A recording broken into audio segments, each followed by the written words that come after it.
O Cyberliterando Podcast foi criado por Gabriela Bilangeri e Natália Nogueira, visando inovar o seu jeito de pensar em literatura.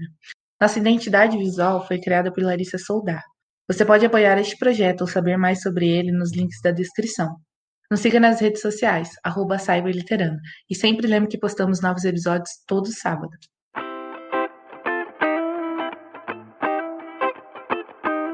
Olá, galera, tudo bem? Tomara, você está ouvindo o Cyberliterando. Eu sou a Gabriela Langieri.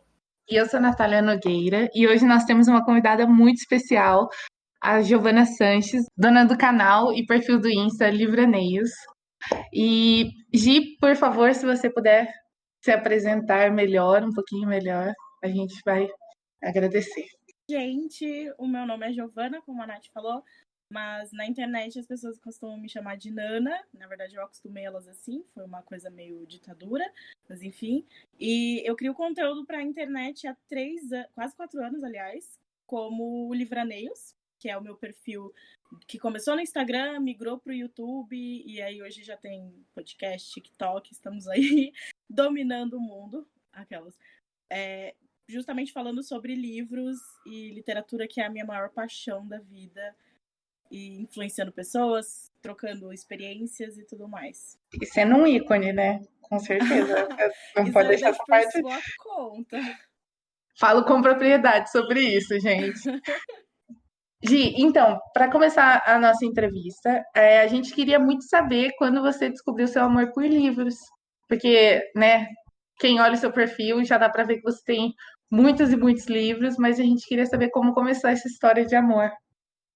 Gente, essa é uma história de amor assim tão longa quanto a minha vida, né? Porque eu fui, assim, logo que eu aprendi a ler, eu já desembestei a ler muitos livros, muitas histórias em quadrinhos, né? Turma da Mônica, e já desencadeei direto nos livros. Nunca tive uma fase de não gosto de ler, como as outras crianças. E eu até brinco que é porque eu tinha tanto medo de não conseguir aprender a ler, que aí quando eu aprendi, eu não quis parar. Porque são memórias muito fortes na minha infância de quando eu estava nesse processo de alfabetização, de tentar ler e me frustrar porque eu não conseguia. Não como se fosse algo diferente de outras crianças, mas simplesmente porque eu sempre fui uma pessoa muito apressada. Eu queria ver resultado, eu queria aprender muito rápido. Eu tenho muita facilidade de aprendizado, então acho que esse processo foi muito frustrante para mim. E eu ficava falando que eu não ia aprender nunca, que eu era burra e etc. Meu pai deve ter vários traumas por causa disso, mas enfim. E aí, quando eu aprendi efetivamente, já embarquei na Turma da Mônica e fui seguindo, até chegar nos livros mesmo, ali com a série Go Girls, esses assim, bem juvenizinhos. Depois o Fala Sério Mãe, esses assim, e até chegar no Nicholas Sparks, que foi aí que eu realmente descobri os romances e falei, é aqui o meu lugar. Então eu me encontrei na literatura desde o primeiro momento, assim. Cara, eu falo, eu tinha muito esse medo também de não saber ler, só que no meu caso eu realmente não soube ler, eu demorei muito tempo para começar a ser alfabetizada, então eu demorei muito tempo para ler e eu infelizmente tive essa fase de não querer ler por um tempo. Então, mas assim, é muito da hora ver alguém que realmente nunca parou de ler porque queria, sabe, queria ser esse ser humano, ainda mais cursando letras, mas infelizmente tive minhas fases baixas, assim, no sentido de não gostar de ler. O meu pai também sempre puxou muito para esse lado, assim, não de ler, ele não gosta, ele não costuma. Na verdade, ele tem muita vontade de gostar, etc. É aquela coisa, muita gente, né, que não gosta de ler fala, eu queria tanto gostar, enfim, como se fosse realmente algo bem inalcançável. E ele tem essa sensação, então ele sempre me apoiou muito nesse sentido, desde o começo. Então, eu tinha, sei lá, a quantidade de livros que eu tenho hoje é o equivalente a quantos gibis da Mônica eu tinha na minha infância. Toda vez que a gente ia no mercado, eu saía de lá com um gibi da Mônica e um tic-tac de laranja na mão. Então, ele sempre me apoiou muito até hoje, né, com o projeto do canal e etc. Eu acho que também foi meio que o destino ali para eu trilhar esse caminho e ele sempre foi um grande apoiador desse meu hábito. Sabendo que a gente tem uma situação no nosso país, né, falando de uma coisa um pouquinho mais séria, né, onde a gente não tem muito incentivo à leitura, as pessoas não leem muito no geral, assim, sabe?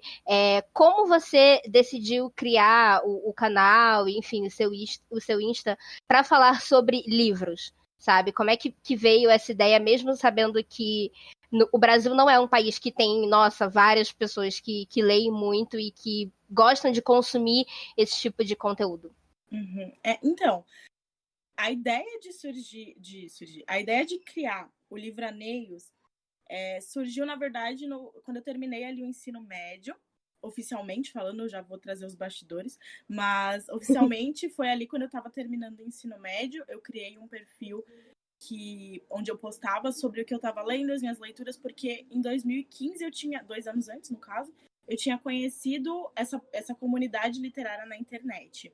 E eu via o pessoal fazendo e eu falava, gente, eu também quero fazer isso. Eu achava super legal, porque eu sempre tive essa vibe muito de querer aparecer. Realmente não tem como explicar de outra forma. De, assim, gostar muito de palco e de falar, de ser ouvida e apresentar trabalho nossa, muito a minha vibe. Então, eu sempre gostei dessas Me passa coisas. essa vibe, pelo amor de Deus. Quando eu falo que eu amo falar, é real, assim. Me bota ali num púlpito que eu vou falar de boa. Me dá um assunto que eu vou discorrer sobre, porque eu sou apaixonada por falar. Comunicar, para mim, é tudo. E aí, eu já tinha essa vontade, né, de ver as pessoas fazendo. Inclusive, nessa mesma época aí de 2015, eu tinha tentado um blog com uma amiga minha, mas primeiro que a gente começou com as motivações totalmente erradas, né? A gente queria falar sobre livros, mas a gente criou um blog porque seria mais fácil com os recursos que a gente tinha na época, considerando que a gente não morava... A gente até morava próximo, mas não era tão fácil assim de se encontrar, para gravar vídeos, por exemplo, como era a ideia de fazer um canal no futuro. Então a gente começou pelo blog para engatinhando até chegar nas outras plataformas, mas uma coisa assim é fato, eu nunca fui da vibe de escrever, assim, eu escrevo bem, enfim, se precisar desenrolar na escrita eu vou, mas a minha vibe realmente é falar, eu me expresso muito melhor falando. E aí a gente queria fazer o blog também motivado por parcerias, essas coisas assim. E aí a gente já começou procurando autores para fazer parceria, etc. Mandando e-mail para editora. Eu olho para trás e falo, meu Deus, a noção passou aonde? Longe. Mas enfim. Porque, sério, zero noção. E aí, justamente, eu vou responder a pergunta, calma, tô chegando. Aí, chegando lá no final do ensino médio, eu acabei me desvinculando da maior parte das pessoas que estudaram comigo. Eu perdi ali muitas amizades, enfim, esse processo, né, de sair da escola e ir para a faculdade e todo esse Normal. Processo normal. De decidir o que você quer fazer, você fica confuso, perdido, vai uma pessoa para um lado, outra para o outro, as pessoas se perdem no caminho, e completamente natural. E aí acabou que eu perdi, eu já nunca fui uma pessoa de muitos amigos, por isso, inclusive, que eu tenho muitos amigos na internet. Acho que é mais fácil de cultivar as amizades. E acabou que eu me vi num ponto da minha vida em que eu não tinha ninguém para falar sobre os livros que eu estava lendo. Porque eu tinha essa minha amiga, outra amiga ali na escola também, mas ainda assim eram pessoas. E aí agora cheguei nesse ponto em 2016 para 2017, que eu estava sozinha, não tinha ninguém para falar sobre, que gostasse tanto quanto eu. Sabe? Porque às vezes a gente até, por exemplo, hoje eu tenho um grupo de amigas da faculdade e eu tenho ali a liberdade de conversar com elas, porque elas vão me escutar, elas vão se interessar, às vezes até vão ler as indicações, mas não é da mesma forma, sabe? Eu precisava daquela intensidade, aquele desespero que eu tenho. Eu falei, gente, não é possível. E aí eu falei, vou criar um Instagram para falar sobre isso, do nada. Eu fui lá e criei. E aí comecei a falar, simplesmente postava algumas citações, postava foto dos livros e falava um pouquinho o que eu tava achando. Era uma coisa bem, assim, sem compromisso nenhum, sem nenhum tipo de pretensão, mas eu gostava. Inclusive, eu já tinha, na época era o Snapchat, né? Nem tinha stories no Instagram ainda. E eu ficava respondendo tags que a galera responde no YouTube. Tipo, sei lá, arco-íris literário. Pegue um livro para cada cor do arco-íris. E aí eu ia respondendo isso no Snapchat. As pessoas do meu Snapchat deviam me odiar. Mas eu ia lá e respondia todas. Sempre. E assim, algumas eu respondia várias vezes. Então, enfim, eu já sabia que eu queria fazer isso de alguma forma, tava ali comigo, sabe?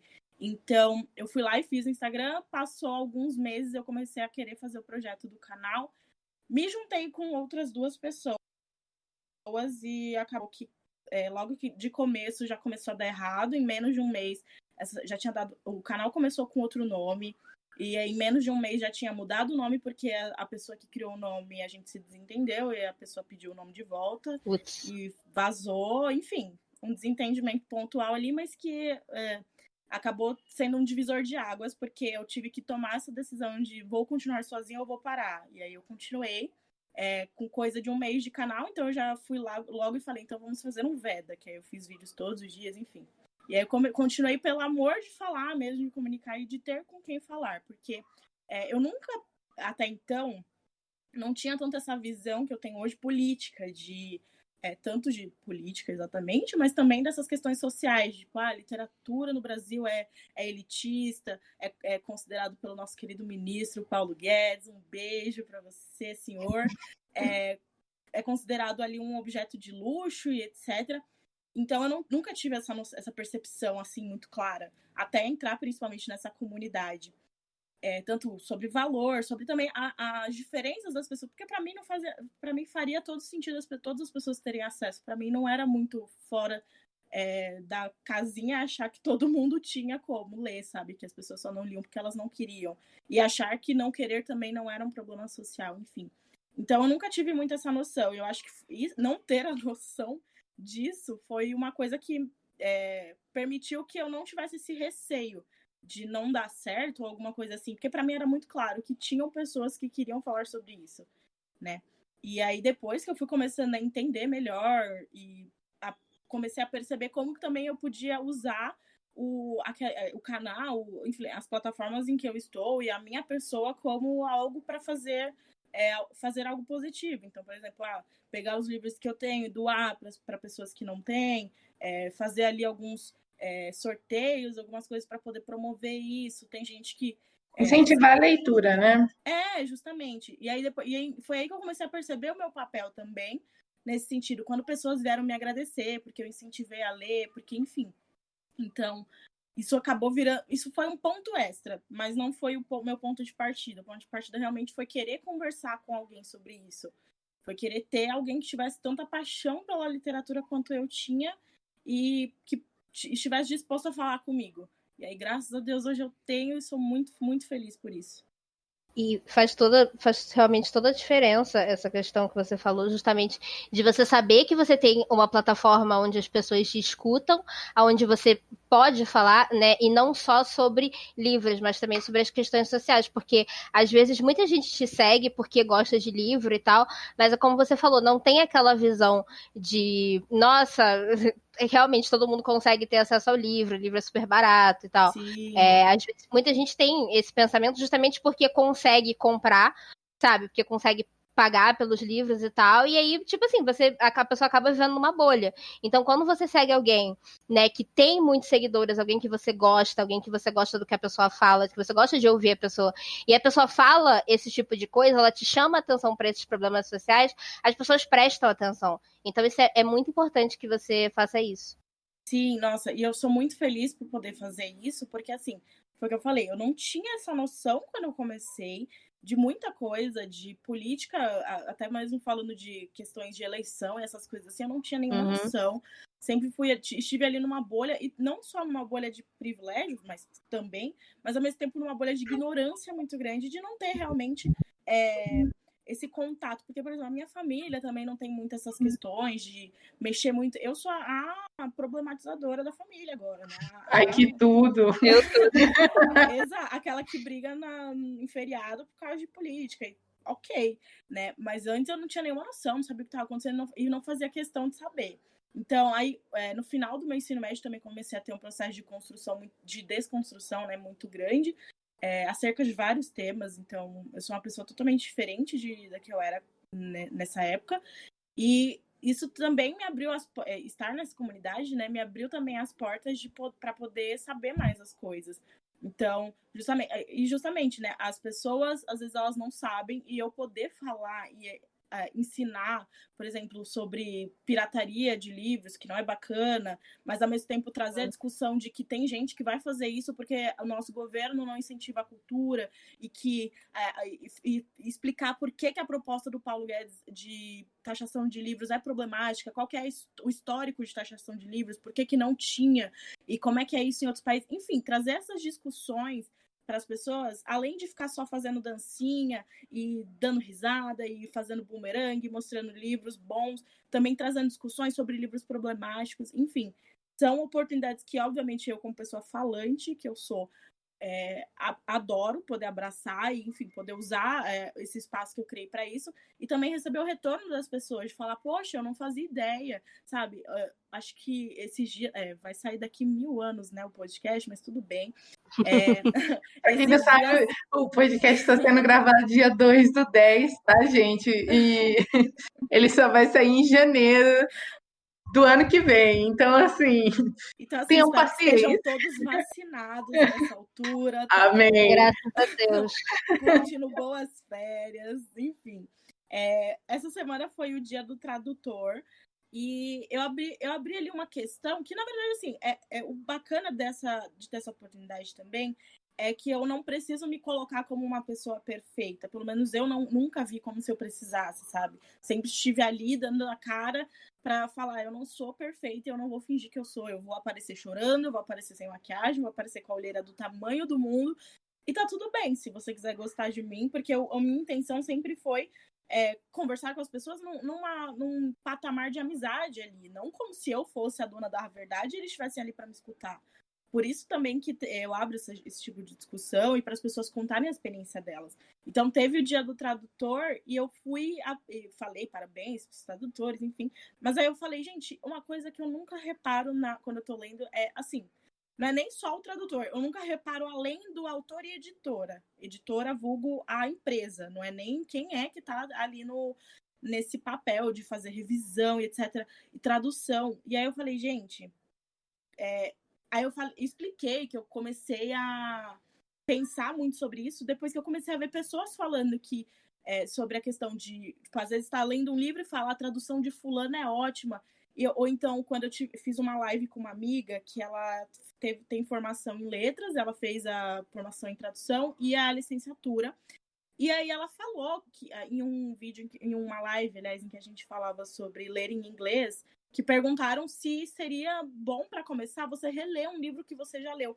E aí em português, né? Aí eu falei que eu achava que eu tinha essa impressão de que não, porque você não teria esse esforço todo de entender o que está acontecendo, porque você já conhece a história, já é familiar. E aí ela falou que não necessariamente, porque às vezes você pega para ler o mesmo livro em português traduzido, né, e na linguagem original, e é totalmente diferente, porque o tradutor, ele coloca a vivência dele ali nas palavras. Então, se duas pessoas traduzem o mesmo livro, vão sair livros totalmente diferentes, justamente por causa dessa questão aí de vivência. Então, eu falei nessa oportunidade sobre o Dia do Tradutor, que tinha toda essa questão da importância, porque se você pega um livro que você fala, nossa, que linguagem fluida, que bacana, é esforço do tradutor. Porque, né, para não ficar ali robotizado, mecânico, um negócio engessado. Então, eu trouxe essa minha experiência pessoal, eu falei, eu não faço isso, eu não reparo, mas eu pretendo começar a reparar, porque é realmente um papel muito importante para nossa literatura, e principalmente para a gente conseguir consumir os livros que são grandes best-sellers e tudo, obviamente não deslegitimizando a nossa literatura, porque eu sou apaixonada por literatura nacional, mas não dá para ignorar o papel desse tipo de literatura, né, para o nosso mercado principalmente, mas também para a formação de leitores, enfim. E aí que eu expus isso e as pessoas começaram a conversar comigo e falar, poxa, eu também. Outras pessoas falaram que não, porque eu comecei a reparar quando eu li dois livros diferentes, dois livros não, o mesmo livro em duas edições diferentes, e aí uma eu não consegui nem terminar e a outra eu li super rápido. Eu falei, olha só, como que isso... Eu acho que também porque eu nunca tive essa experiência, né? Mas justamente quando você lê, por exemplo, eu fiz uma leitura coletiva recentemente Recentemente nada, já faz tempo. De O Morro dos Ventos Uivantes. E aí, O Morro dos Ventos Uivantes tem uma porrada de edições. E aí a galera cada um lendo em uma edição, e tinha gente sofrendo para ler, e eu achando tranquilinho. Eu falei, gente, não é possível que eu sou intelectual de alguma forma. E aí que eu fui me dar conta de que tinha a ver com a edição. Mas aí você fica, é a edição que é assim. Mas não, gente, não é a edição, é a tradução que é de determinada forma. Então, eu acho que é importante eu poder me posicionar dessa forma, me colocar como próxima das pessoas que também erram, que eu não sou a dona da desconstrução, a dona da razão, que valoriza todo o processo do livro, mesmo que de maneira indireta, né? Não é que eu desvalorize, mas ao mesmo tempo não tô ali prestando tanta atenção, e poder fazer esse tipo de chamada, tipo, olha só, galera, eu faço isso, e você, como é que é? Enfim, trocar a experiência mesmo.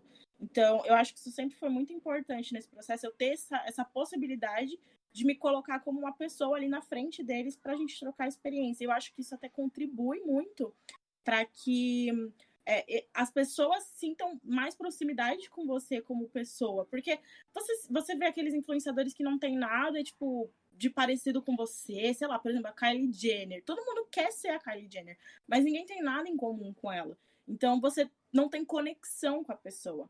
E tudo que eu queria desde o começo era ter isso, é conectar com mesmo e ter essa relação mais íntima. Então, isso foi um diferencial.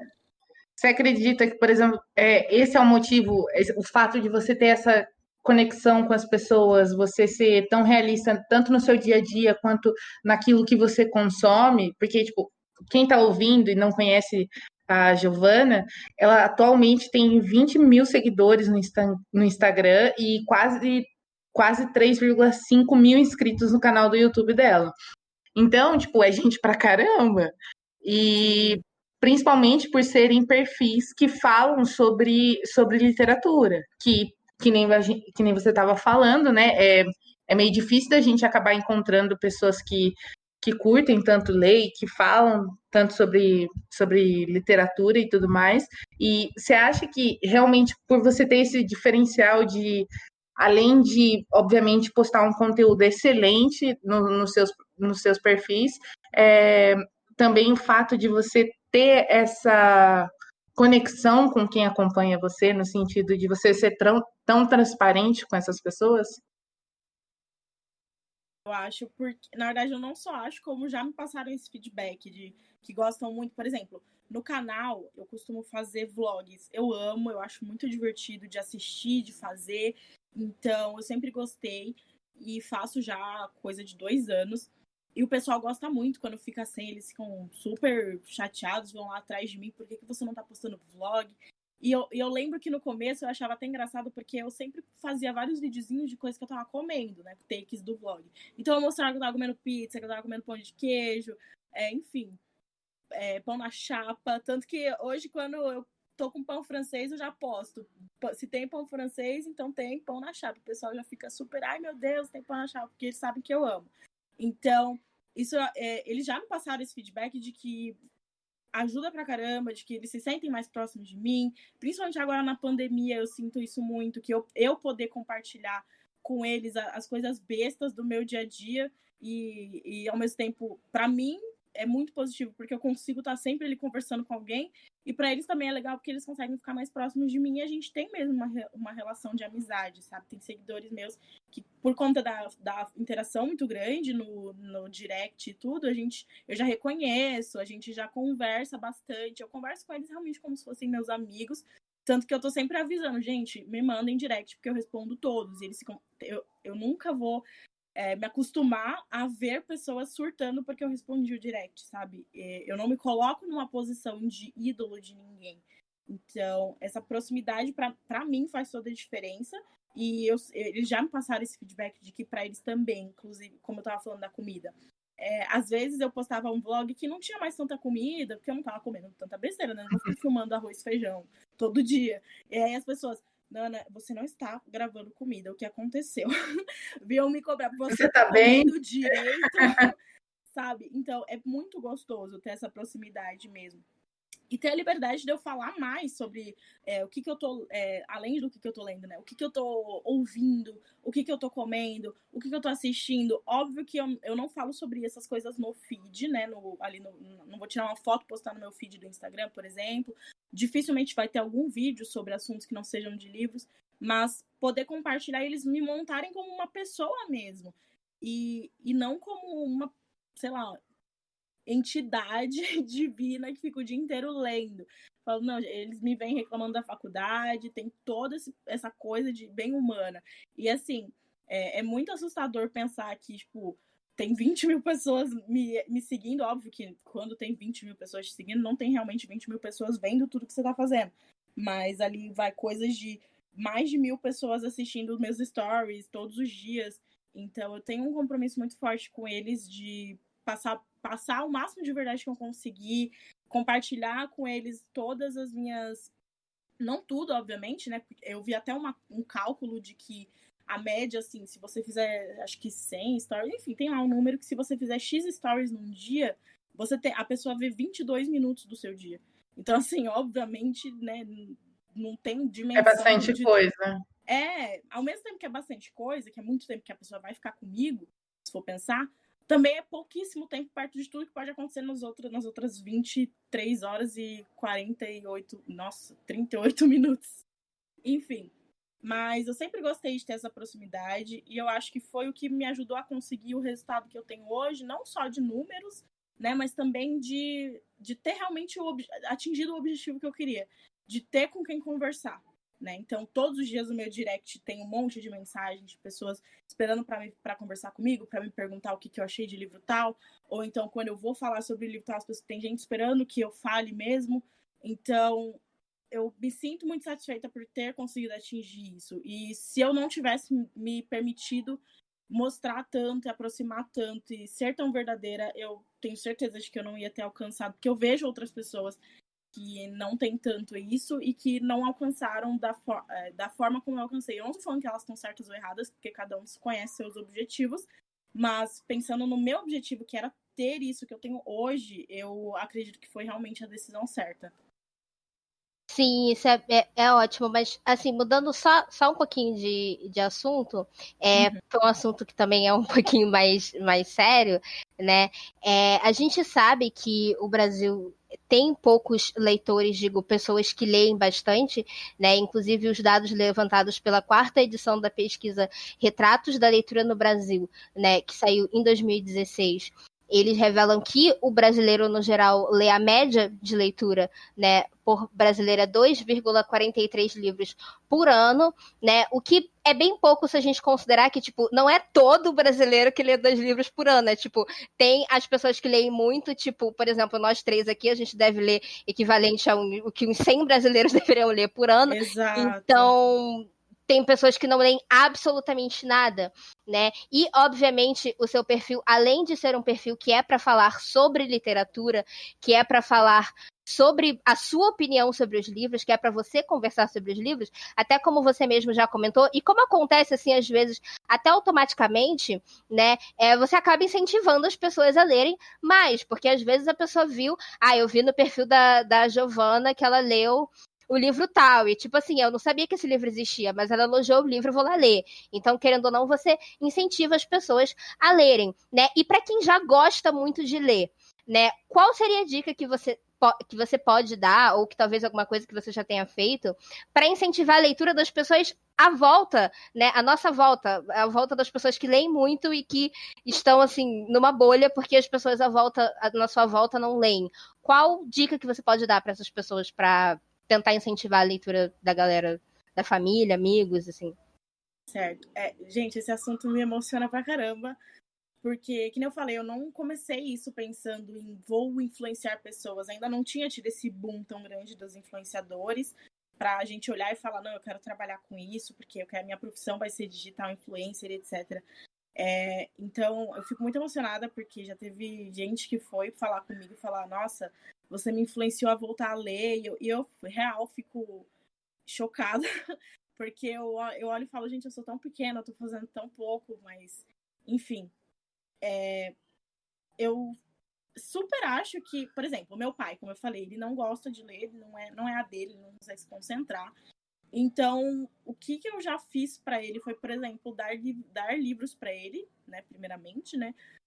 Dar livros de temas que ele gostava, então, livro de economia, que ele queria muito, que era caro, e aí eu fui lá e quando eu consegui meu primeiro emprego, eu dei para ele, já mais para frente, inclusive já com o canal, já com tudo estabelecido, eu fui e dei um Kindle para ele, que é o aparelhinho, né, de leitura, porque meu pai enche o saco de ficar lendo livro físico e também porque carregar na bolsa, etc e tal.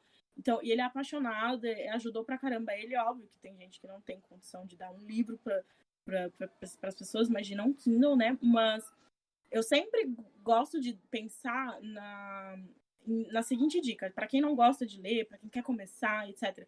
Tentar incentivar a pessoa a ler coisas que ela vai gostar com base nos temas que ela já gosta. Então, eu vejo que muita gente, por exemplo, as pessoas julgam muito livros de autoajuda. Mas eu vejo que muita gente que quase não lê, vai lá e lê livros de autoajuda. São os primeiros que elas pegam. Exato. O Milagre da Manhã, por exemplo. A Sutil Arte de Ligar o Foda-se. Esses assim, a galera vai em massa. E eu acho que também é muito problemático a gente depois falar sobre preconceito literário, que a galera vê a pessoa lendo 50 Tons de Cinza e fala que não é literatura. Vê a pessoa lendo o Assistiu Arte de Ligar o Foda-se e fala que é um desserviço. Gente, a pessoa tá lendo, sabe? E aí você quer colocar ela para baixo. É óbvio que existem problemáticas envolvidas em certos livros que romantizam certas situações. Mas eu acho que esse é um assunto que ele é meio que secundário. Pensando na hora de falar sobre a pessoa, a gente não tem que levar em consideração esse sim, o fato de que ela tá fazendo algo além da média, muito além da média. Porque, que nem você falou, tem gente que a média do brasileiro é 2,3 livros. Eu li 73 livros esse ano. Então, assim, quantos brasileiros estão sem ler nenhum livro? Porque eu li 73. E no ano passado eu li 50, e no outro 80. Então, quantos brasileiros ficaram sem ler nada enquanto eu tava lendo tudo isso, sabe? Para ficar balanceado essa lista. Então, justamente pensar em assuntos que a pessoa pode gostar, eu acho que ajuda muito. Por exemplo, eu gosto do filme tal. Você sabe que esse filme tem um livro? Guiar a pessoa para isso. Eu gosto de tramas policiais, eu gosto de assistir séries policiais e etc. Indica pra pessoa uns livros assim. Eu gosto de Sherlock Holmes. Tem um monte de livros no universo de Sherlock Holmes. Contos, enfim. Tem várias portas de entrada que são muito bacanas. Eu vejo muita gente falando, se você não gosta de ler é porque você não encontrou o livro certo. E particularmente eu discordo, porque eu acho que as pessoas podem gostar e desgostar do que quiser. Né? A mesma coisa que eu falar que eu não gosto de assistir filme, a pessoa fala, nossa, mas você já assistiu todos os filmes que existem? Eu falo, não, e nem pretendo. Acho que nem que eu não gosto. Exato, então, eu, por exemplo, não sou muito fã de filme, não gosto da sensação de ficar lá sentada parada, né? Mas eu assisto até, enfim, não é o ponto. Mas, enfim, eu acho que todo mundo tem direito de falar, eu gosto ou eu não gosto. Mas a dimensão, a taxa no nosso país é muito alta e também tem a questão da acessibilidade. Mas eu acho que o principal é começar por onde a pessoa gosta, de qualquer forma, né? Pode ser que ela realmente não vá gostar de ler, ela não gosta de ficar parada lá, tem problema de concentração, vários pontos, mas ir ali nesses pontos comuns para ela, que possam agregar, que possam conversar com o que ela gosta. Então, a minha mãe, por exemplo, ela curte um filme de romance, mas ela não rela no livro faz tempo. Mas eu lembro que teve uma época em que eu coloquei na mão dela o livro A Última Música, do Nicholas Sparks, que era do filme. E eu lembro que ela tinha visto o filme fazia anos e ela tinha gostado pra caramba. Eu botei o livro na mão dela e ela leu, assim, metade. E, assim, pra mim, soltei fogos, porque minha já mãe, era muito. Exato, eu acho que eu nunca vi a minha mãe pegando um livro na mão, sem ser pra me dar. Então, foi um super progresso. Me identifico. Mas ao mesmo tempo eu tenho que compreender as particularidades dela não gostar, dela não querer e tudo mais. Mas foi um ponto muito positivo eu conseguir encontrar esse ponto comum de o que ela gosta de consumir, falando de cultura pop, né, de filme, e conseguir achar isso num livro. Obviamente foi, coincidentemente, o livro do filme, mas enfim. Então, eu acho que esse é um ponto muito forte, a pessoa pegar indicações que sejam condizentes com a faixa etária dela. Hoje, por exemplo, eu respondi uma pergunta lá no meu Instagram de uma menina de 13 anos que veio me pedir indicação de livros. Então, pensar nisso de uma maneira bem particular para a pessoa. A responsabilidade também daquilo que você Por causa tá da idade dela. Que Sim. tipo, não pode ter qualquer coisa. Não Exato, pode, porque, não assim, deveria, né? Tipo, a galera na internet, ela acaba cometendo alguns equívocos de sair indicando de maneira muito só aberta. Pouquíssimos equívocos. É bem raro acontecer, tá bom?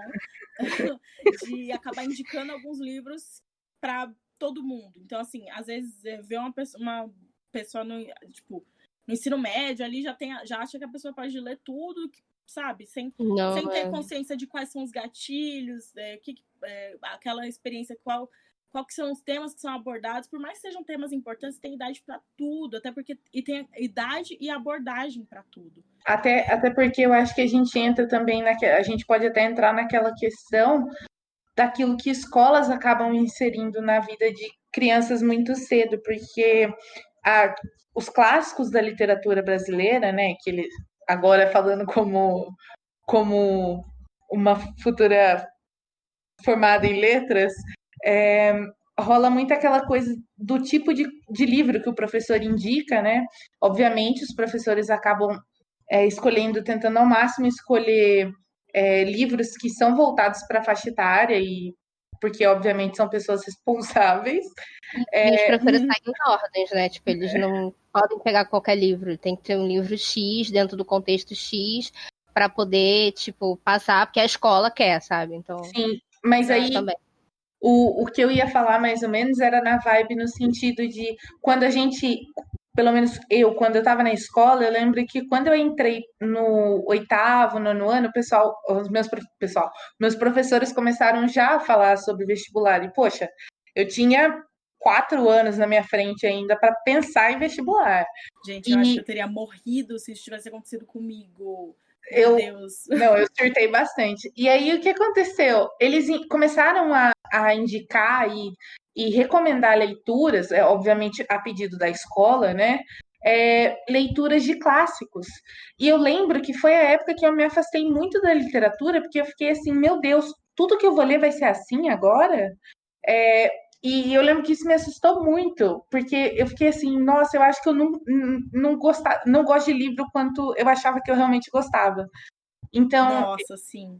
Então eu acho que esse cuidado que você tem, eu acho isso muito bacana, porque a gente realmente tem que ter essa noção daquilo que a gente vai indicar para o público, que a gente vai indicar, porque essa identificação que precisa acontecer com o livro, quando você gosta de ler, ela, como tudo na vida, ela precisa acontecer, porque obviamente você não vai ler um livro que você não gosta. Assim como você não vai ver um filme que você não gosta, uma série que você não gosta, e não vai ouvir um cantor que você não gosta, por exemplo. Sim, Então, exatamente. achei muito bacana, assim. Essa questão da escola é muito complicada, muito, porque a gente tem várias variáveis aí, né? Eu tive a sorte de estudar, sorte e o privilégio, obviamente, de estudar em escola particular durante toda a minha vida, e durante o ensino fundamental, a minha escola criou vários projetos nesse sentido de incentivo. Então, a gente tinha uma biblioteca ali humilde, comparado com outras possíveis, que tinha meio que os mesmos livros, trabalhava bastante com doação. E aí a gente tinha lá uma aula, uma vez na semana, se não me engano, em que a gente tinha que ir na biblioteca e ficava lá lendo. Você vai lá e vai sentar a sua bunda e vai ler.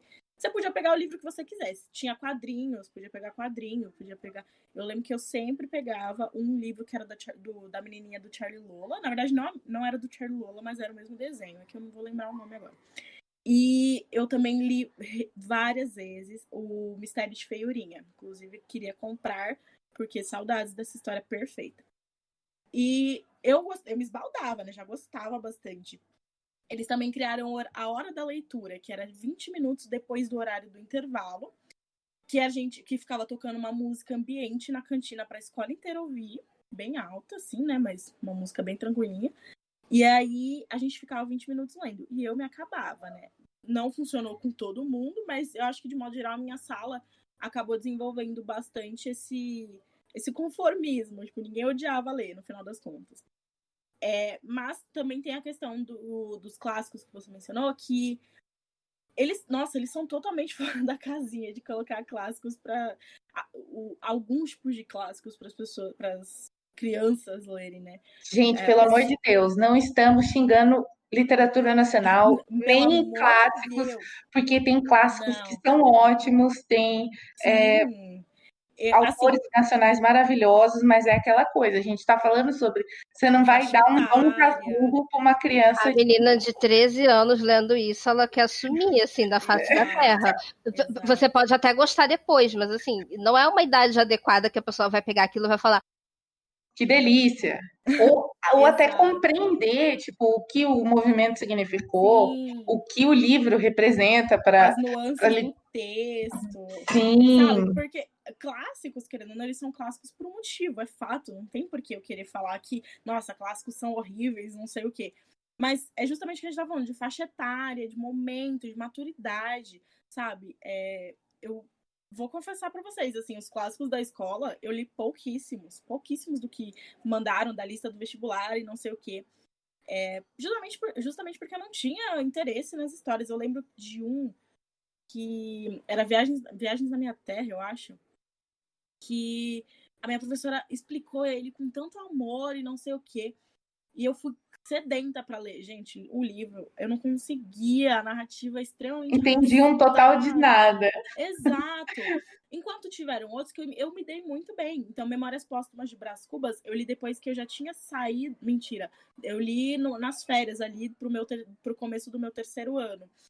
Eu li por, nossa, super prazer, eu amei. Por exemplo, o Alto da Barca do Inferno, sou apaixonada, é maravilhoso. Dom Casmurro eu não li, eu tô pra ler ele até hoje, eu tô com ele aqui, tá começado, mas eu ainda não avancei. Ele que lute. Ele que lute. Aí Capitães da Areia, por exemplo, foi um que a história falou muito comigo. Eu acho que hoje, relendo, eu vou ter outras visões, etc. Sim. Mas é tudo questão de momento também da vivência da pessoa, né? Vai pegar uma pessoa que não gosta de ler. E assim, todos esses que eu falei que eu li e que eu amei, eu peguei em momentos totalmente aleatórios. Não foi tipo, a escola mandou, eu fui lá e peguei e li. Eu nunca terminei de ler um livro que a escola me deu e falou, você vai ter que ler pra semana que vem pra fazer uma prova. Nunca terminei. Esses, assim, de clássicos, né? Só paradidáticos de 20 páginas que eu lia no fundamental. O famoso um beijo por resumo por capítulo. Exato. Nossa, patrocinado. Porque, gente, não tinha como. A questão de ler forçado é muito problemática. Até na faculdade, livros que eu acho super interessantes, eu fui lá e não li, assim. Da faculdade também só teve um que eu li inteiro, assim, já, que foi de uma aula de gramática e literatura, que foi A Morte e a Morte de Quincas Berro d'Água, do Jorge Amado. Também porque a narrativa do Jorge Amado, pelo amor de Deus, esse homem é perfeito. Mas, enfim, que também é um livro super curto, eu li em coisa de 1 hora, tinha uma narrativa super divertida.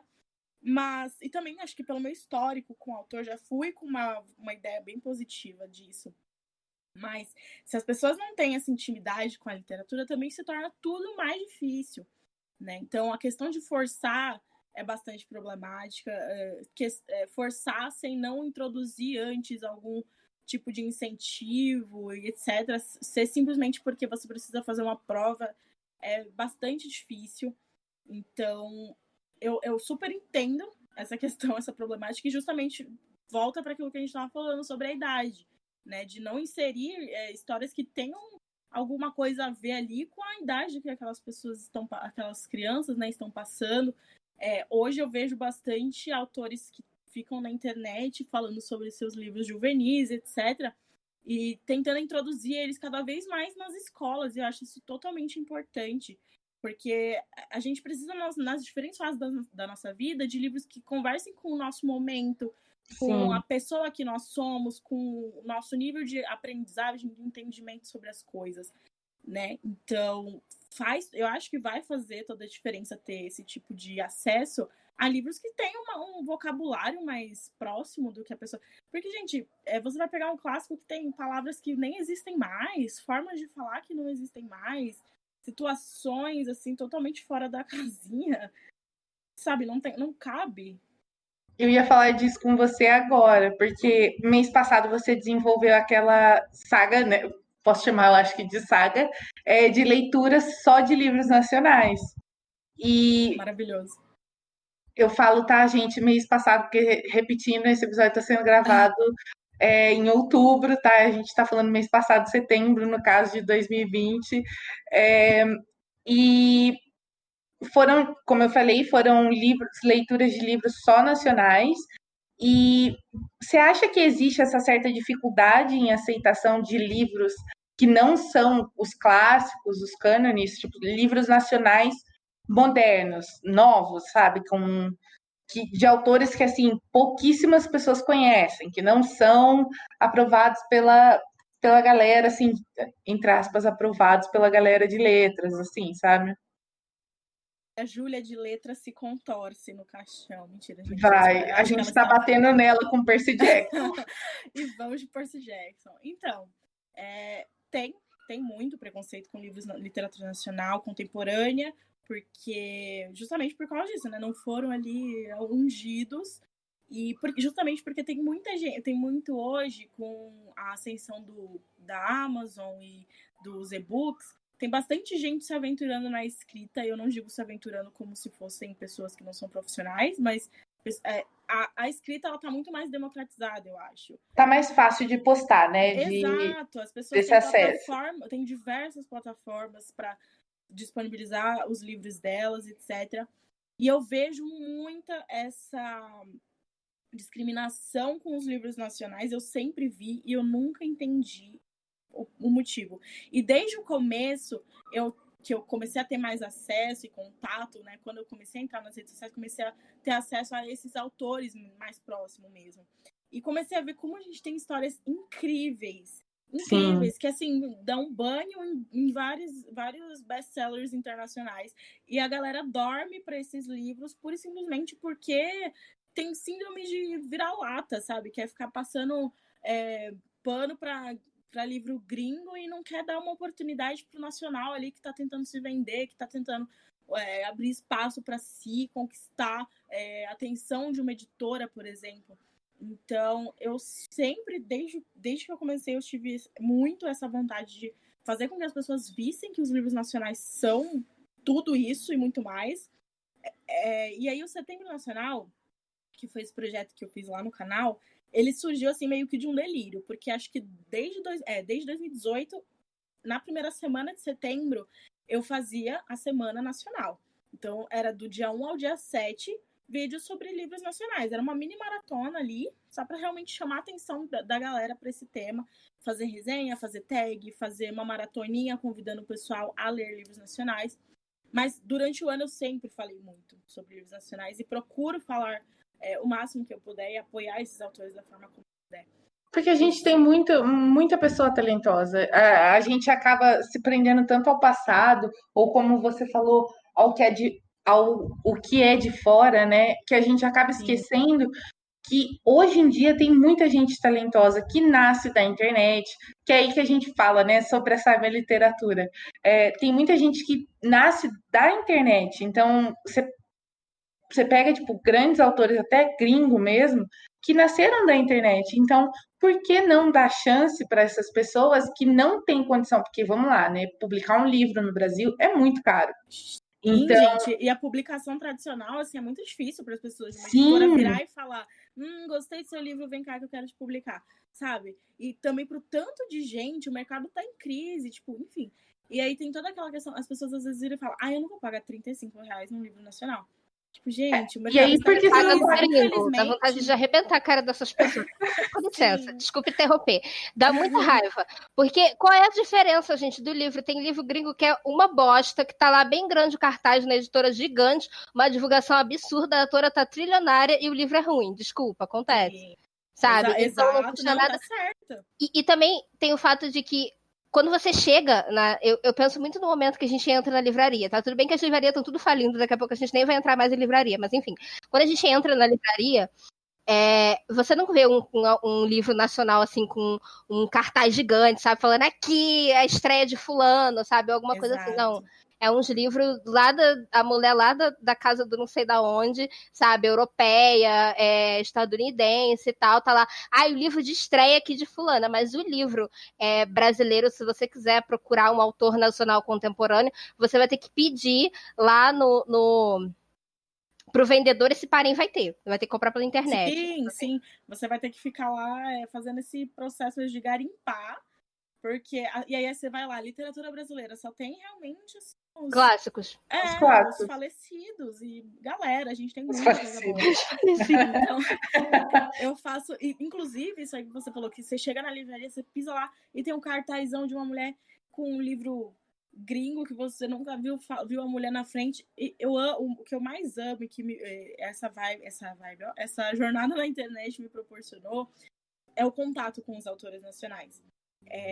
Principalmente porque, por exemplo, eu vou lá e me aventuro no livro nacional e aí eu posto e marco o autor, ele vai me responde, me pergunta o que eu achei e a gente conversa, e eu sou amiga de vários autores nacionais que até hoje, assim, quando às vezes eles falam, ai, Nana, eu adoro quando você posta no meu livro, eu fico com vontade de chorar, muito fangirl, porque, gente, é perfeito, e assim, essa sensação todo mundo devia querer e devia poder sentir, né, de você gostar muito de uma obra e ter ali o autor a uma mensagem de distância. Sim. Sabe? Ter esse contato próximo, de você ir num lançamento e o olho do autor brilhar, de ver a fila com suas 20 pessoas, porque todas aquelas pessoas estão ali pra ele, pra falar do livro dele, etc. Sabe? Eu acho que não tem preço você poder dar esse óbvio, né? Tem toda a questão de dinheiro, sim. Até tem, mas tem preço. Tem preço, sim. Mas o apoio não tem preço, né? Eu acho que se você... Porque rola aquela coisa também, você não precisa comprar o livro da pessoa, ou isso a gente está falando não só, a gente está falando de livro, mas a gente está falando de conteúdo no geral. Você não precisa comprar o conteúdo da pessoa para apoiar ela, entendeu? Você pode divulgar, você pode, sabe? Você pode fazer um monte de coisa. Eu queria até falar rapidinho, ninguém perguntou, tá? Só queria falar rapidinho, porque eu sou muito essa pessoa que tá lá no Instagram, que segue um monte de Instagram literário, e que quando eu lanço alguma coisa, eu geralmente vou atrás do Instagram literário, falo, oi, tudo bem? E aí, eu sei que você não me conhece, mas então, será que tem como, sei lá, dar uma força e tal? E geralmente eu mando, tipo, o livro, ou o conto que for, pra pessoa ler, tipo, gratuitamente, até porque eu sei que nem todo mundo tem dinheiro pra pagar, e enfim, ainda mais de pessoas totalmente desconhecidas, né? E aí, o trabalho que esses Instagrams como o seu fazem é muito importante, sabe? Porque às vezes eu tô lá flopando horrores, aí vem o Instagram e fala assim, não, calma, olha aqui, essa autora que eu descobri, olha só, e aí, tipo, sei lá, um monte de gente começa a me seguir, ou começa a falar das minhas coisas, sabe? Dos meus livros, enfim, aí fico bem feliz, assim, é muito, muito, muito importante esse trabalho que você faz. Faz toda a diferença. E assim, é que nem você falou, não precisa necessariamente você botar dinheiro no negócio, mas se o autor tá lançando um livro, compartilha a postagem dele, divulga para os seus amigos. Todos os dias tem livro grátis na Amazon. Todos os dias tem autor lançando livro, postando, colocando grátis, fazendo por R$1,99, fazendo o que dá, o que, sabe, tudo que tá no alcance para poder ganhar espaço. Não custa a pessoa divulgar. Não custa a pessoa ajudar.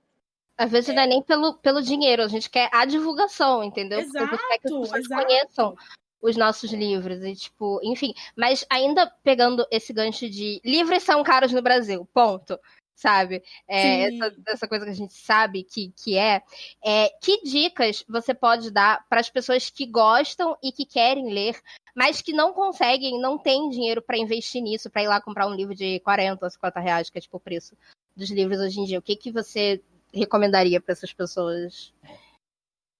Além das outras plataformas que existem, né, tipo o Wattpad, por exemplo, eu nunca li no Wattpad, eu nunca tive esse costume, mas, por exemplo, o que nem eu falei, a Amazon diariamente tem lá vários e-books gratuitos que são legalizados, então a pessoa pode ler e não vai prejudicar o autor, não vai prejudicar a editora, não vai prejudicar ninguém que está no processo, né, porque isso faz parte de uma ação promocional mesmo. É o próprio autor que bota. Exato, é justamente para isso que está ali.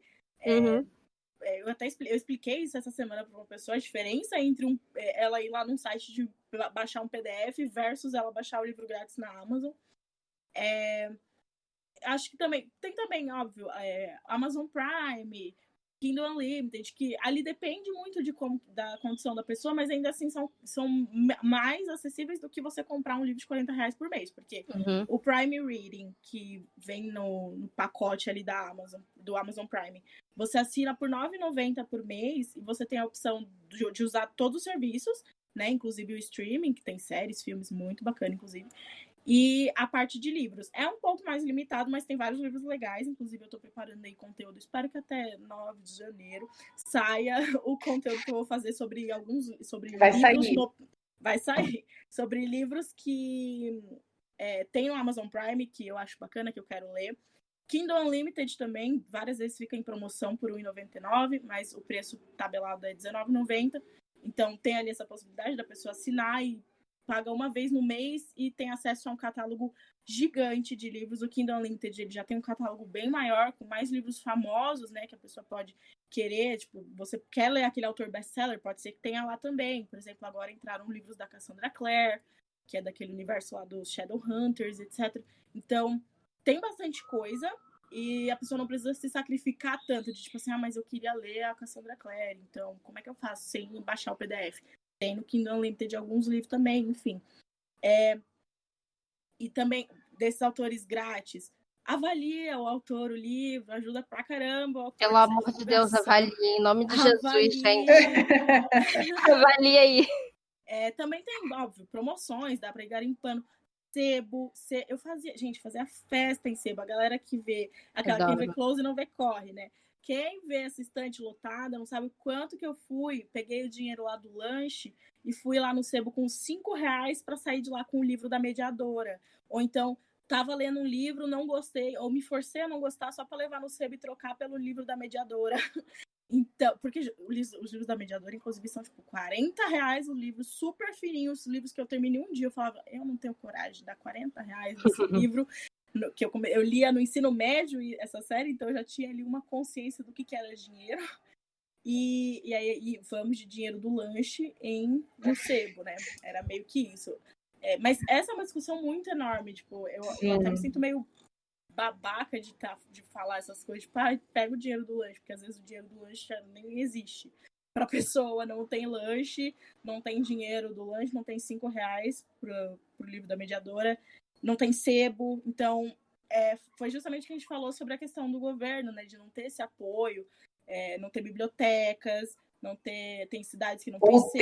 Tem e não tem uma biblioteca assim, né? De qualidade, que seja que acolha os leitores.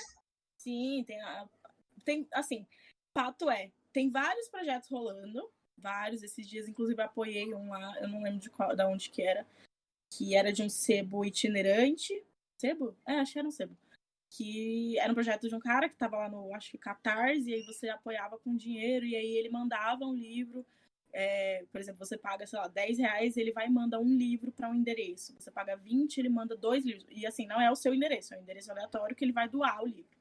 Então, acho que o meu dever como pessoa que tem plenas condições e que está ali numa posição de influência, querendo ou não, é usar essa minha voz para falar, gente, não tenham esse apego de guardar livro na sua estante, tira da sua estante e doa. Várias pessoas já vieram me perguntar se eu dou, e eu dou, sim, eu levo em sebo, eu levo mas eu dou principalmente dentro do meu círculo de influência, assim, familiar, de pessoas que são das minhas amigas, filhas de amigas e etc, para justamente trabalhar essa influência mais próxima de mim também, mas ao mesmo tempo incentivar a galera a fazer isso também, né? Tirar o livro, porque o livro que tá encalhado na sua estante, que você não gostou e vai guardar ali só para ficar bonito na foto, vai fazer diferença na vida de outra pessoa. Com certeza. Né? Eu ainda tenho muito essa coisa de estante, não sei o quê, mas eu tenho facilidade de movimentar os livros que estão nela, né? Então, isso é muito bom. Você vê a estante toda lotada, mas tem um monte de caixa de livro esperando a quarentena acabar para eu poder levar embora daqui, mandar para o pessoal da minha família, para galera da Bahia, que enfim, a gente tem família lá também, tem a comunidade para a gente doar. Então, é aquilo, né? Quem vê close não vê corre real, porque por isso que eu faço questão de falar quando as pessoas me perguntam, eu sempre respondo, porque para entender que às vezes você tá vendo ali uma foto 1 por 1 da estante lotada, mas você não tá vendo debaixo da minha cama lotado de livro guardado, esperando doação, enfim. Eu acho que o papel da pessoa com privilégio nesse momento é repensar isso dessa forma. De não simplesmente chegar e falar assim, ai, mas você podia guardar o dinheiro do lanche, sabe? Tipo, alô, Brasil. Enfim. Mas, assim, o livro, ele realmente encareceu muito com os anos. Hoje, inclusive, não se vê mais promoções tão boas, tipo na Black Friday da vida, assim, quanto antigamente, 5 anos atrás. Até mesmo as promoções que a gente vê que são muito boas são dos mesmos livros. Então, toda vez você vai ver A Culpa das Estrelas por R$15. A loja americana, bem Você assim. não quer comprar o mesmo livro toda Black Friday, galera. Nana, quando a gente estava falando há um tempo atrás, você até mandou um beijo para ele, o senhor Paulo Guedes. Amigo, Eu queria, querido. com certeza, eu imagino. Eu queria voltar um pouquinho nisso e eu queria realmente saber como você acha que a taxa de 12% que está rolando aí, né, poderia impactar na vida dos poucos leitores que a gente tem atualmente no Brasil. Como você acha que, tipo, obviamente que isso vai afetar não só os leitores, mas os autores também, as próprias editoras. E, né, tipo, eu queria saber qual a sua visão sobre isso. Se você quiser mandar um recado para ele, eu garanto que ele não vai estar ouvindo, porque, né, é difícil ele ler. Imagina ouvir alguma coisa que fala sobre leitura, então. É difícil ele pensar, né? Fazer alguma coisa que exija saída. Deixa eu ficar calada, porque às vezes eu perco a compostura. Esse é o momento que eu tenho que sair do personagem e virar uma pessoa escrota pra falar sobre esse cidadão. Mentira, não vou descer do salto. Mas, assim, senhor Paulo Guedes, você é um lixo, um serviço completo. Porque, assim, para contextualizar para os nossos queridos ouvintes, o senhor ministro da Economia não tem absolutamente nada melhor para fazer, porque o resto do país está suave, então ele vai lá e decidiu que quer taxar os livros impressos que não tem taxação. Isso foi algo, inclusive, que foi instituído na Constituição lá na época de Jorge Amado, inclusive, e nunca teve taxação em livros. Eles não têm taxa, e ainda assim é um produto muito caro hoje. Tanto que a gente falou que várias pessoas não têm condição, e justamente por isso que a gente entra naquele âmbito de PDFs, etc., que esse looping eterno dessa discussão, né, que é muito delicada por causa da falta de incentivo e etc., que, enfim, permeia nosso querido país. E aí me chega o abençoado e quer taxar os livros, porque não tem nada para fazer. E aí o que acontece, né? Como a Natália falou, isso vai afetar não só o consumidor final, mas obviamente, né, para afetar o consumidor final, ele vai estar afetando ali todo mundo que está nessa linha de produção. Então, tanto a editora, como o tradutor, o revisor, o editor, o autor, que já recebe pouco pra caramba pelos livros e vai ganhar menos ainda em comparação com o governo, que está fazendo o quê sobre isso? Nada, nem um incentivo ele está dando, né? E aí, por consequência, né, do encarecimento da linha de produção, isso também vai encarecer o produto final. Então, um livro que hoje você compra por R$40, ele vai ficar muito mais caro. E assim, R$40 já é um valor muito caro. Já, tipo assim, quase ninguém compra os livros quando eles estão R$40. Então, isso acaba tornando o acesso ainda mais difícil. E abrindo espaço para várias. Já está tendo crise de livrarias, mas é outro assunto, não tem tanto a ver com o preço do livro, e sim com uma questão mais administrativa da coisa. Mas já abre espaço para as editoras começarem a ter esse mesmo tipo de crise, esses mesmos problemas, fechar, problemas de tiragem, problemas de publicação de novos autores, né? Porque se você não consegue vender o que você já tem meio que certo que vende, tipo alguma Cassandra Clare, Meg Cabot da vida, por que você vai investir no fulaninho ali que tá batendo na tua porta, tá te mandando o original dele, sabe? Então, isso impacta muito.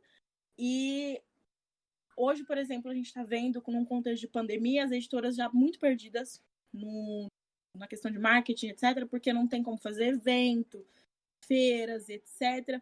Então tá ali bombando de pré-venda para ter ali, né, essa rotatividade dos lançamentos. Estão investindo em brindes e já tá a maior polêmica por causa de valor desses lançamentos com brinde. Então, pensa, isso daí vai aumentar muito mais os valores, esse tipo de problema vai ser cada vez mais recorrente e o acesso vai ficando cada vez menor. E nosso querido abençoado ainda fez questão de defender a sua proposta ridícula, dizendo que livros são produtos de luxo, então por que não taxá-los? Mas as grandes fortunas, jamais. Enfim. Então, ele coloca o produto, o livro, que é um produto cultural, como se fosse algo de luxo, e fala, já que é a elite que lê, então vamos taxar, porque se é a elite que tá lendo, eles têm dinheiro para ler, mas não é bem assim que a banda toca, né? E aí você faz justamente esse processo de elitizar afunilar mesmo, né? Quem é que vai ter acesso a esse conhecimento.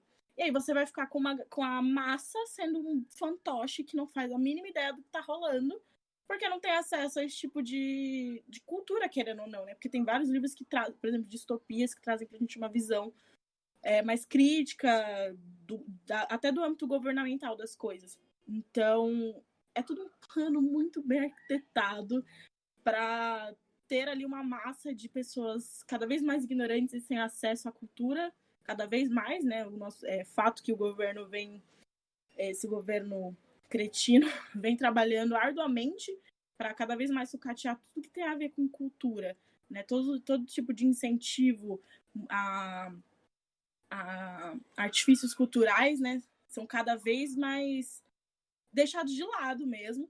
E esse é só mais uma amostra desse tipo de atitude. Só que já foi feita uma mobilização muito grande, e isso entra também na questão da importância de ter pessoas falando sobre isso na internet, porque teve toda aquela mobilização do Defenda o Livro, as editoras, junto com autores, junto com pessoas que falam sobre isso, e aí conseguimos, depois de vários dias fazendo essa campanha e abaixo-assinado, o abaixo-assinado precisou reunir, assim, várias assinaturas para começar a aparecer em sites de notícias, etc.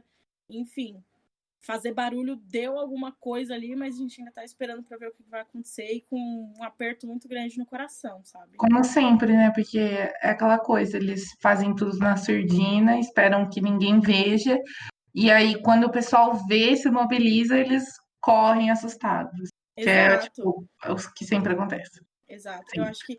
E assim, isso é bem problemático, porque essas coisas acontecem realmente debaixo dos panos, e aí se não tem essa galera para fazer barulho, passa e ninguém fica sabendo. Várias coisas são assim, né? Mas nesse caso específico, foi preciso muito barulho para as pessoas começarem a saber o que estava rolando, assim. Eu fiz uma postagem sobre isso, essa postagem, assim, ficou com números gigantes, absurdos, de gente compartilhando, e eu coloquei o link na minha bio todos os dias, assim, vários dias consecutivos, colocando o link para as pessoas acessarem nos stories da abaixo-assinado, de matéria sobre, justamente para ter essa mobilização mais forte, para poder atingir cada vez mais pessoas, né?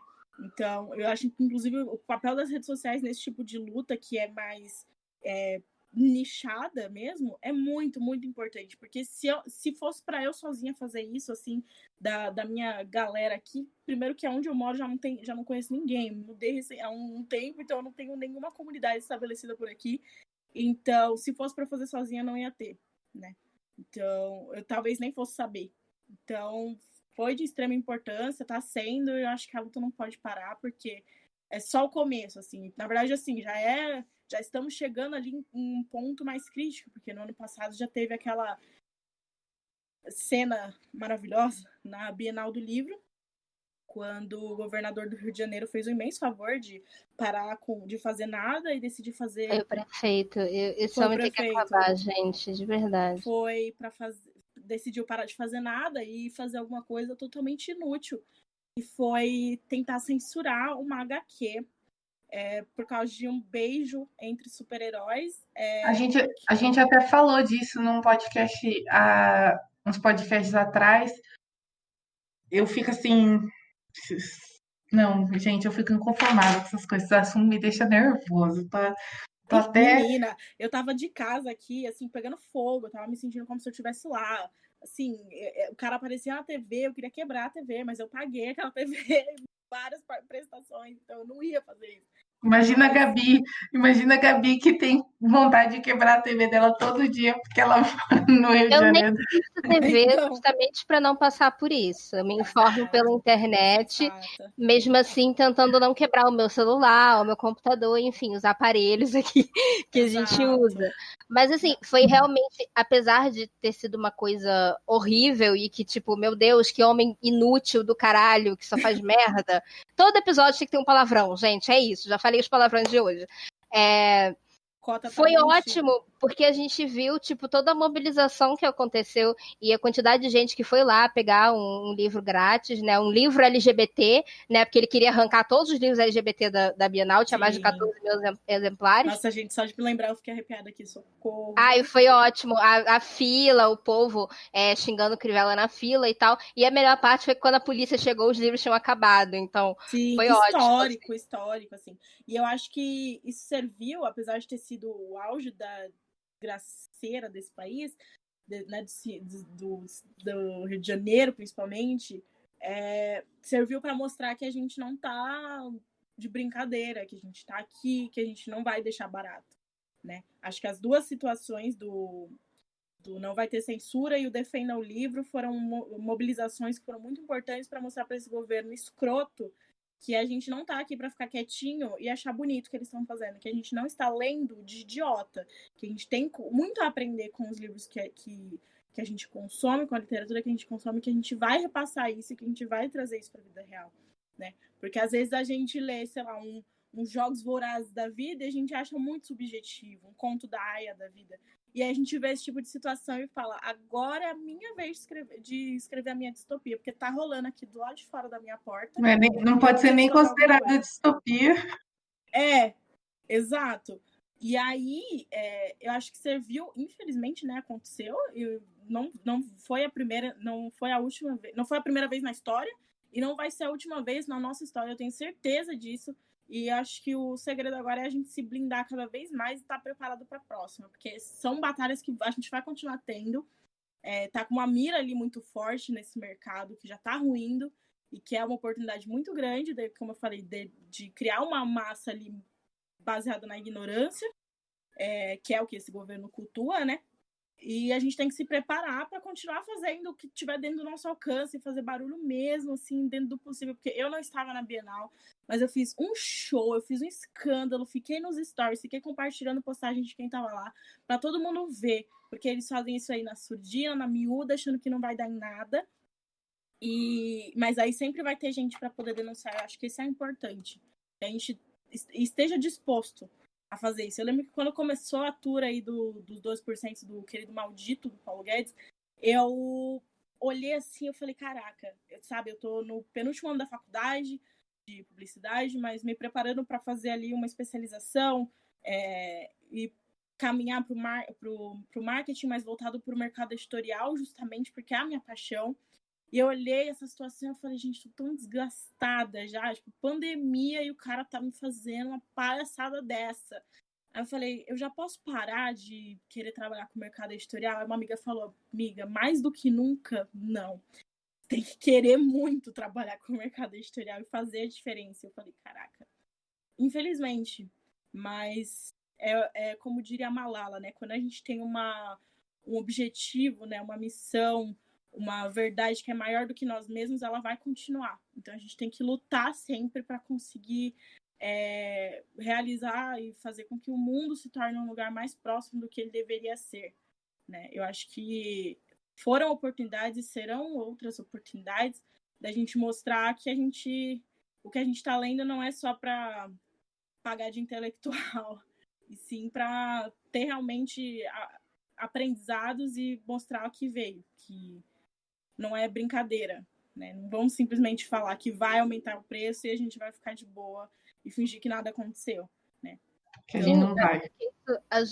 Isso prejudica não só as pessoas que leem, que a gente já sabe que livro já é caro, né, que é difícil, acesso, etc. Mas também prejudica as próprias empresas, porque a gente está vendo aí, Saraiva faliu, Cultura está falindo, ou faliu, sei lá.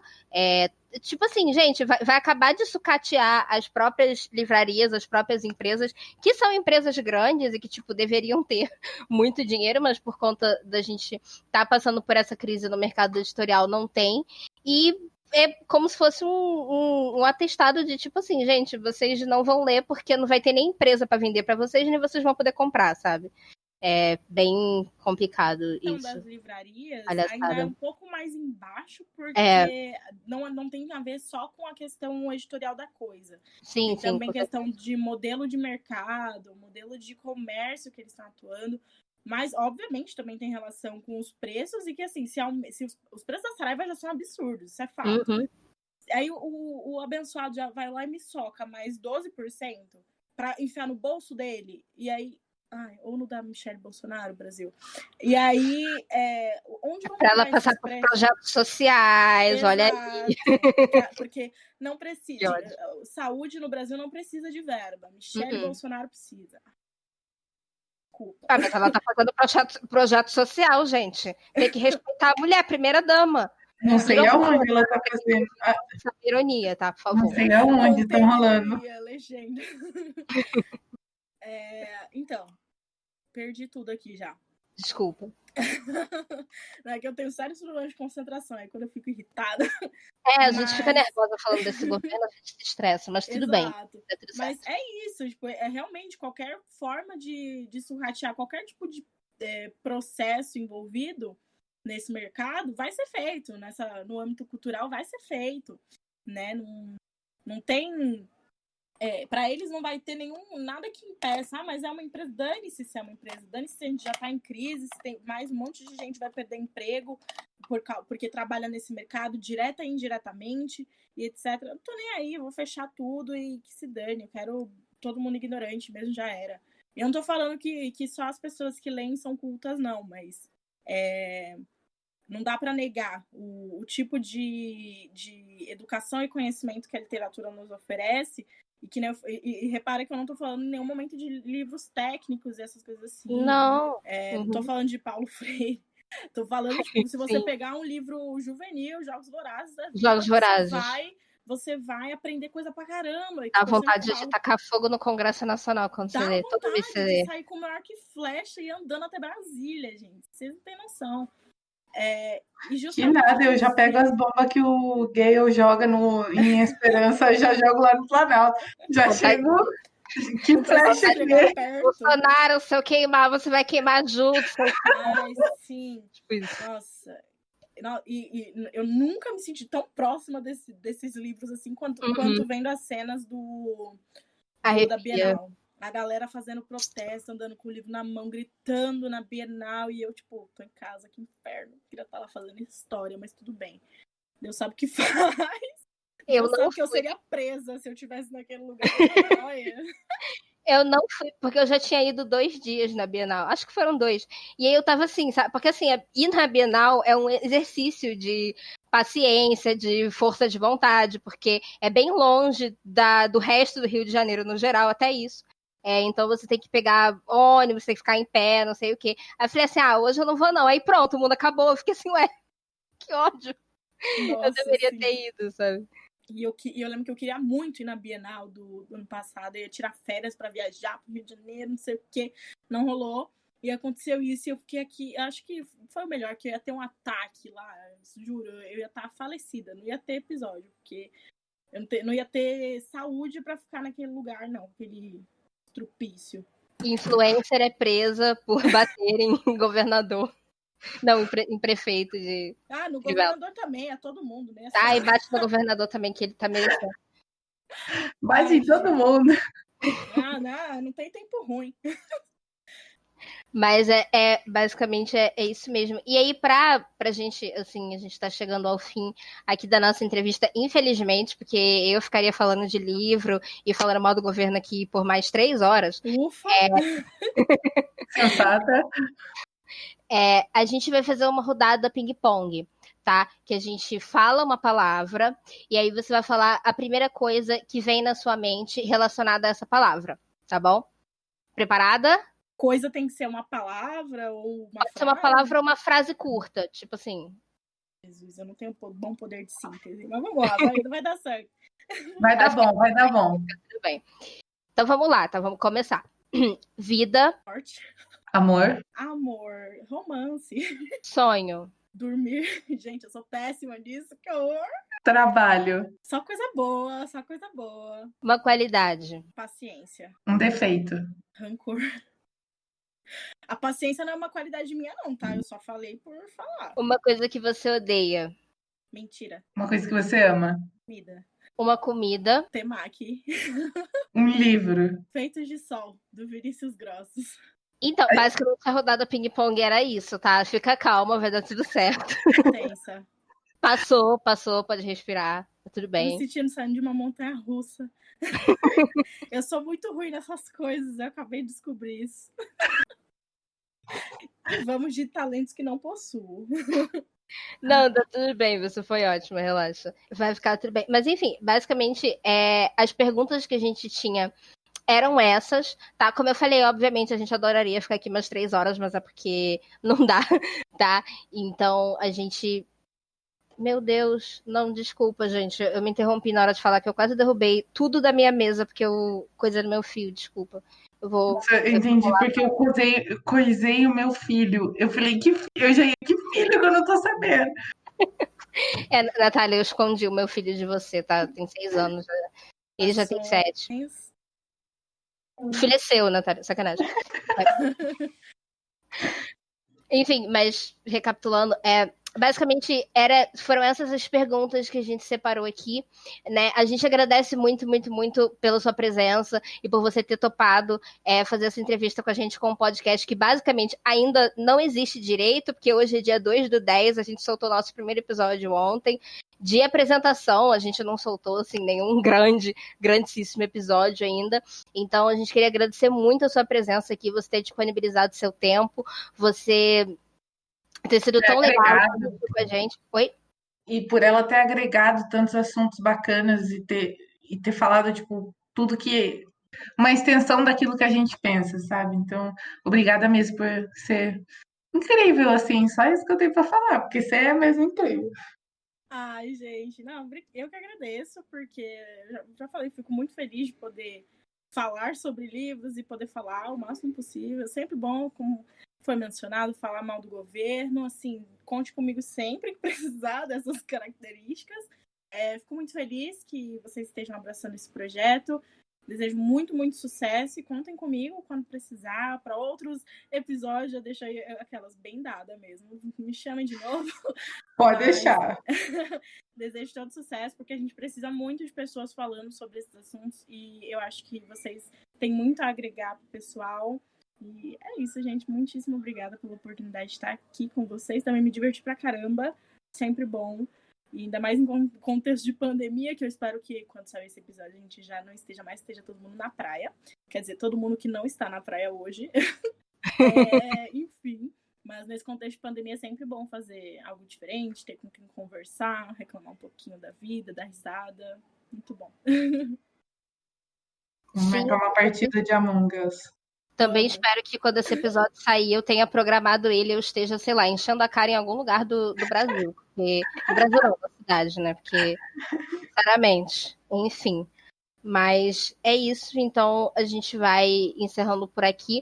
Muito obrigada a todos os que ouviram. A gente vai deixar todas as... Quer dizer, Giovana, você quer falar, você quer divulgar alguma coisa, mandar um beijo pra alguém, fica à vontade, tá? Esse momento é seu. Gente, eu queria mandar um beijo especial aqui para todos os governantes desse país, que eu só desejo coisas boníssimas, que eu espero muito que sejam felizes até o último dia da vida de vocês e que eu não espero que esse dia chegue logo, tá bom? 1000 beijos aí, continuem com excelentíssimo trabalho, com ironia.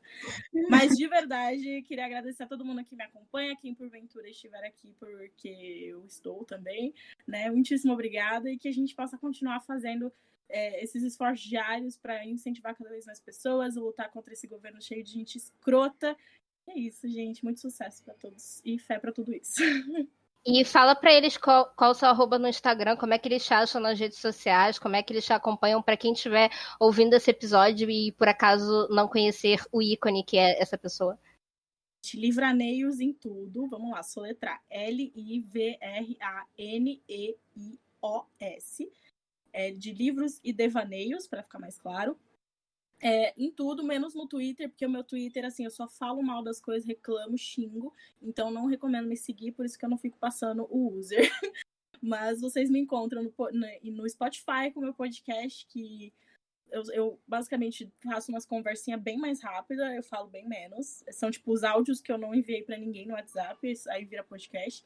Estou no YouTube e também no Instagram, muito mais presente no Instagram, mostrando a minha vidinha, sempre lá nos stories. E é isso. Nos vemos lá.